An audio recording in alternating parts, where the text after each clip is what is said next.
Big boss ഹൗസിൽ ചില മത്സരാർത്ഥികളൊക്കെ ഓരോ കാര്യങ്ങൾ ചെയ്തു കൂട്ടുന്ന സമയത്ത് നമുക്ക് തോന്നാറുണ്ടല്ലേ ഇവർ ശരിക്കും നോർമൽ ആണോ അല്ലെങ്കിൽ ഇവർക്കൊക്കെ വല്ല കുഴപ്പമുണ്ടോ എന്നുള്ള രീതിയിൽ നമുക്ക് തോന്നാറുണ്ടല്ലേ. അപ്പൊ അതിനകത്ത് ചില ആൾക്കാർ ബിഗ് ബോസ് കഴിഞ്ഞ് പുറത്തിറങ്ങുന്ന സമയത്ത് നോർമലായി മാറാറുണ്ട്. ചില ആൾക്കാർ അല്ലെങ്കിൽ ആ ഒരു ഹൗസിനകത്ത് എങ്ങനെയായിരുന്നു അതുപോലെ തന്നെയും കണ്ടിന്യൂ ചെയ്ത് പോകുന്നതും നമ്മൾ കാണാറുള്ളതാണ്. അപ്പൊ എന്തായാലും അതേപോലത്തെ രീതിയിൽ കണ്ടിന്യൂ ചെയ്തു പോകുന്ന ആൾക്കാർ നമുക്ക് എന്തായാലും വിടാം. എന്നാലും ബിഗ് ബോസ് കഴിഞ്ഞ് പുറത്തിറങ്ങിയ ശേഷം നോർമലായി മാറിയ ഈ ബിഗ് ബോസ് ഹൗസ് സീസൺ 7 ഒരു 5 മത്സരാർത്ഥികൾ ആരൊക്കെയാണ് എന്നാണ് നമ്മൾ ഇതിലിപ്പോ നോക്കാൻ പോകുന്നത്. അതിനുള്ള റീസൺസ് നമുക്ക് നോക്കാം. അതിൽ ഒന്നാമത്തെ ആളെന്ന് പറഞ്ഞാൽ അനുമോളാണ്. കാര്യം അനുമോള് ബിഗ് ബോസ് ഹൗസിൽ കാണിച്ചു കൂടിയ ഡ്രാമ ആയിക്കോട്ടെ, ആ ഒരു ഓവറായിട്ട് റിയാക്ട് ചെയ്ത കാര്യങ്ങളായിക്കോട്ടെ, ഇതെല്ലാം കാണുന്ന സമയത്ത് നമുക്കൊരു നോർമൽ ആയിട്ടൊന്നും പല സമയത്തും പേഴ്സണലി എനിക്ക് തോന്നിയിട്ടില്ല. എന്നെ പോലെ തന്നെ ഒരുപാട് ആൾക്കാർക്ക് അത്തരത്തിൽ ഫീൽ ചെയ്തിട്ടുണ്ടെന്ന് തന്നെയാണ് പേഴ്സണലി ഞാൻ മനസ്സിലാക്കുന്ന കാര്യം. സോഷ്യൽ മീഡിയ പ്ലാറ്റ്ഫോംസിലാണെങ്കിലും അനുമോൾക്കെതിരെ വന്നിരുന്ന പോസ്റ്റുകളൊക്കെ കാണുന്ന സമയത്ത് നമുക്ക് മനസ്സിലാക്കാം അത് എനിക്ക് മാത്രം തോന്നുന്ന ഒരു കാര്യമല്ല. പൊതുവെ ഒരുപാട് ആൾക്കാർക്ക് ഇത്തരത്തിൽ എന്തായാലും തോന്നുന്നുണ്ട് എന്നുള്ളൊരു കാര്യം. പക്ഷേ ഈ ബിഗ് ബോസ് കഴിഞ്ഞ് പുറത്തിറങ്ങിയ ശേഷം അനുമോളുടെ ഒരു പെരുമാറ്റമായിക്കോട്ടെ, നിലപാടുകളായിക്കോട്ടെ, സംസാര രീതി ആയിക്കോട്ടെ, ഇതെല്ലാം കാണുന്ന സമയത്ത് നമുക്ക് കാണാം എത്രയധികം ഒരു മെച്ചൂർഡ് ആയിട്ടുള്ള രീതിയിലാണ് അവർ ബിഹേവ് ചെയ്യുന്നത്, അല്ലെങ്കിൽ എത്രയധികം പക്വതയോട് തന്നെയാണ് കാര്യങ്ങൾ ഹാൻഡിൽ ചെയ്യുന്നത് കാണുന്ന സമയത്ത് നമുക്കറിയാം. എന്നാലും ബിഗ് ബോസ് ഹൗസിലുള്ള അനുമോള് വേറെ, അതൊരു ഗെയിമർ അനുമോളായിരുന്നു.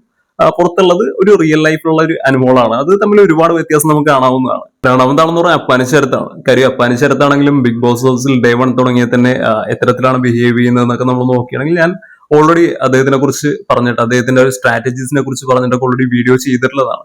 അതായത് അപ്പാനിശരത്തിന് ഏറ്റവും കൂടുതൽ ഒരു അപ്രിസിയേഷൻ കിട്ടിയ ഒരു കഥാപാത്രം, അതായത് ആളൊരു ഫിലിം ആക്ടർ ആണല്ലോ. അങ്കമാലി ഡയറീസ് എന്ന് പറയുന്ന ഒരു സിനിമയിലെ കഥാപാത്രത്തിനാണ് ഏറ്റവും അധികം ഒരു സ്വീകാര്യത ലഭിച്ച, അല്ലെങ്കിൽ അദ്ദേഹത്തിന് ഏറ്റവും കൂടുതൽ വലിയൊരു സാധ്യതകൾ ഓപ്പൺ ആയി കിട്ടിയത് ആ ഒരു സിനിമയിലൂടെയാണെന്ന് പറയാതിരിക്കാൻ പറ്റില്ല. അപ്പൊ ആ ഒരു സിനിമയിലെ ഒരു ക്യാരക്ടറുമായിട്ട് വളരെയധികം ഒരു സിമിലർ ആയിട്ടുള്ള ഒരു വേർഷൻ ആണ് എന്തായാലും ബിഗ് ബോസ് ഹൗസിൽ എന്തായാലും അപ്പാനിശരത്ത് എന്തായാലും ഫോളോ ചെയ്തിട്ടുള്ളത്. പക്ഷെ അതുകൊണ്ട് തന്നെ ബിഗ് ബോസ് ഹൗസിലുള്ള ഒരു അപ്പാനിശരത്തിന്റെ ഒരു വേർഷൻ എന്ന് പറഞ്ഞിട്ട് ഒരു നോർമൽ ആയിട്ടുള്ള രീതിയിലൊന്നും നമുക്ക് തോന്നിയിട്ടില്ല. കാര്യം ഒരു ചെറിയ കാര്യങ്ങൾക്ക് പോലും കിടന്നിങ്ങനെ പൊട്ടിത്തെറിച്ചുകൊണ്ടിരിക്കുന്ന ഒരാളെന്നുള്ള രീതിയിൽ അത്തരത്തിലാണ് തോന്നിയിരുന്നത്. പക്ഷെ ഈ ബിഗ് ബോസ് ഹൗസ് പുറത്തിറങ്ങിയ ശേഷം അപ്പാനിശരത്ത് ശരിക്കും എന്താണോ ആ ഒരു ഗെയിമറിന്റെ പുറത്ത് അപ്പാനിശരത്ത് എന്താണ് എന്നുള്ളൊരു വേർഷൻ നമുക്ക് കാണാവുന്നതാണ്. ആ ഒരു വേർഷൻ നോക്കുകയാണെങ്കിൽ ഈ അനുമോളിൽ പറഞ്ഞ പോലെ തന്നെ വളരെയധികം പക്വതയോടെ തന്നെ കാര്യങ്ങൾ ഹാൻഡിൽ ചെയ്യുന്ന, സംസാരിക്കുന്ന ഒരു അപ്പാനിശരത്തിനാണ് നമുക്ക് എന്തായാലും പുറത്ത് എന്തായാലും കാണാൻ സാധിക്കുന്നത്. പിന്നെ മൂന്നാമത്തെ ആളെന്ന് പറഞ്ഞാൽ മസ്താനിയാണ്. അതായത് ബിഗ് ബോസ് ഹൗസിലേക്ക് ഒരു വൈൽഡ് കാർഡ് എൻട്രിയിലൂടെ കയറി വലിയ രീതിയിൽ പെട്ടെന്ന് തന്നെ ഒരു അറ്റൻഷൻ പിടിച്ചു പറ്റാൻ വേണ്ടി കുറച്ചധികം കാര്യങ്ങൾ ചെയ്തു. അത് കൈവിട്ട് പോയി.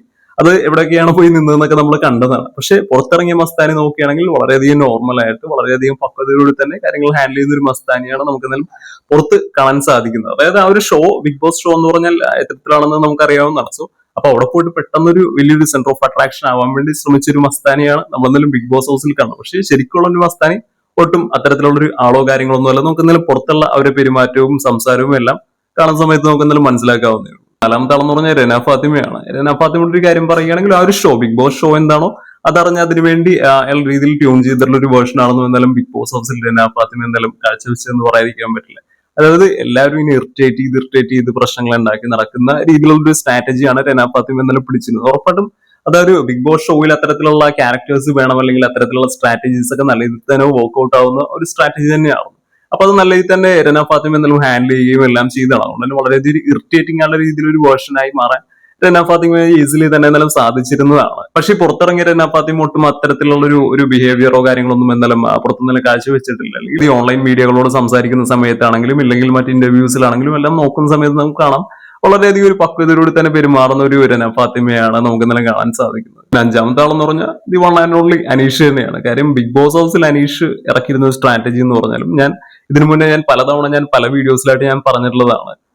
ഒരു ഫസ്റ്റ് തുടങ്ങി തന്നെ ഭയങ്കര ഒരു ഇറിറ്റേറ്റിംഗ് മോഡിൽ വന്നിട്ട്, അതായത് ഇദ്ദേഹമാണെന്നുണ്ടെങ്കിലും ഇദ്ദേഹം ഒരു കോമണർ ആണ്. അപ്പൊ അതുകൊണ്ട് തന്നെ ഇദ്ദേഹത്തിന് വലിയ രീതിയിൽ ആൾക്കാർക്ക് അറിയില്ല. അപ്പൊ തന്നെ ആൾക്കാർ ഇദ്ദേഹത്തെ ശ്രദ്ധിക്കാൻ വേണ്ടി ഇദ്ദേഹത്തോടൊരു അട്രാക്ഷൻ ആയി മാറുക എന്ന് പറയുന്ന ഒരു ഓപ്ഷൻ മാത്രം ഉറപ്പായിട്ടേ ഉള്ളൂ. അപ്പൊ അതിനുവേണ്ടി അദ്ദേഹം തുടക്കം മുതലേ അദ്ദേഹത്തിനായിട്ടുള്ള ഒരു സ്ട്രാറ്റജീസ് നല്ല രീതിയിൽ തന്നെ പിടിച്ചു വന്നിരുന്നു. പക്ഷെ പുറത്തിറങ്ങിയ ബിഗ് ബോസ് ഹൗസിന് ശേഷം പുറത്തിറങ്ങിയ ഒരു അന്വേഷണം നോക്കിയാണെങ്കിൽ നമുക്കറിയാം വളരെയധികം ഒരു സൈലന്റ് ആയിട്ട് ആ ഒരു രീതിയിൽ പക്വതയോടെ തന്നെ കാര്യങ്ങൾ ഹാൻഡിൽ ചെയ്യുന്ന അല്ലെങ്കിൽ സംസാരിക്കുന്ന ഒരു അനീഷിനെയാണ് നമുക്ക് എന്തായാലും ബിഗ് ബോസ് ഹൗസിന് പുറത്ത് എന്തായാലും കാണാൻ സാധിക്കും. അപ്പൊ ഞാൻ ഈ പറഞ്ഞ 5 ആൾക്കാർ നോക്കുകയാണെങ്കിൽ ഇവരെല്ലാവരും പക്ക ഒരു ഗെയിമേഴ്സ് ആയിരുന്നു എന്ന് പറയാതിരിക്കാൻ പറ്റില്ല. കാര്യം ഒരു സ്ട്രാറ്റജി പിടിച്ചിരുന്നു, അത് നല്ല രീതിയിൽ തന്നെ ബിഗ് ബോസ് ഹൗസിൽ എന്തായാലും കാഴ്ചവെച്ചു. പക്ഷെ പുറത്തിറങ്ങിയ ശേഷം അതൊരു ഷോ ആയിരുന്നു അല്ലെങ്കിൽ അതൊരു ഗെയിം ആയിരുന്നു എന്ന് കംപ്ലീറ്റ് ആയിട്ട് മനസ്സിലാക്കി അവരവരുടെ റിയൽ ലൈഫിൽ വേണ്ട രീതിയിൽ കണ്ടിന്യൂ ചെയ്ത് പോകാൻ സാധിച്ച 5 ആൾക്കാരായിരുന്നു ഇവര്. പക്ഷെ അതും പറഞ്ഞ് ബാക്കി എല്ലാ മത്സരാർത്ഥികളും വീക്കായിരുന്നു എന്നല്ല പറയുന്നത്. പക്ഷെ എങ്കിൽ പോലും ചില മത്സരാർത്ഥികൾ അവിടെ നിന്ന് പുറത്തിറങ്ങിയ ശേഷം അവിടുത്തെ ചില പ്രശ്നങ്ങളും കാര്യങ്ങളും എല്ലാം പിടിച്ച് അതിന്റെ റിവെഞ്ച് ആയിക്കോട്ടെ, അല്ലെങ്കിൽ അതിന്റെ രീതിയിലുള്ള ഈഗോസ് ആയിക്കോട്ടെ,